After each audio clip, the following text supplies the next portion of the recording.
Modern platforms are designed to maximize engagement, not well-being. Algorithms learn what triggers attention, and insecurity is highly engaging. So the content narrows. More extremes, more success, more beauty, more wealth. The brain interprets frequency as importance. When idealized lives dominate your feed, your nervous system assumes they're normal. And suddenly, average feels like failure, even when it isn't. The more you compare, the less you trust your internal signals. Your preferences, pace, and values get overridden by external benchmarks. You stop asking, "Is this right for me?" and start asking, "Does this look right to others?" Self-trust erodes quietly.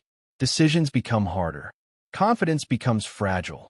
Your identity shifts from something lived to something monitored.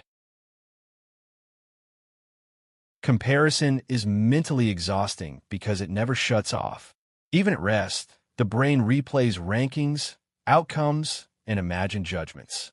There's no resolution, no moment where you're definitively enough. Without internal worth, rest feels unearned. You don't recover. You pause briefly before resuming self-evaluation. This is why comparison-driven fatigue feels deeper than physical tiredness. Eventually, comparison stops being external and becomes internal. You compare yourself to who you think you should be by now. Younger, faster, more accomplished. This internalized comparison is often harsher than any external one. There's no escape because the judge lives inside your own mind, and self-worth becomes something you're always behind on. The brain believes that reaching a certain level will finally resolve comparison. When I get there, I'll feel enough. But the relief is brief. The mind quickly scans for the next benchmark. The reward system wasn't designed for permanent satisfaction, only temporary reinforcement. So even when you win, self-worth remains unstable.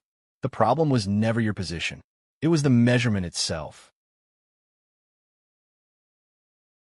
Self-worth stabilizes when it becomes internal. When value comes from effort, integrity, curiosity, or meaning, not relative position. This doesn't require rejecting ambition. It requires changing the reference point. Growth becomes personal again. Motivation becomes sustainable. And comparison loses its grip, not because others disappear, but because they stop defining you. The brain is shaped by what it consumes. When you reduce exposure to constant comparison cues, the nervous system recalibrates. Self-perception softens. Perspective widens. You remember who you were before everything became a scoreboard. This isn't avoidance, it's cognitive hygiene. You're choosing inputs that support mental health, not undermine it. You were never meant to experience your life as a ranking system. Comparison rewires self-worth by outsourcing it, placing your value in a moving target you don't control. But worth doesn't need validation to exist. When you stop measuring yourself against others, you don't lose motivation, you gain clarity. And clarity is where genuine confidence begins.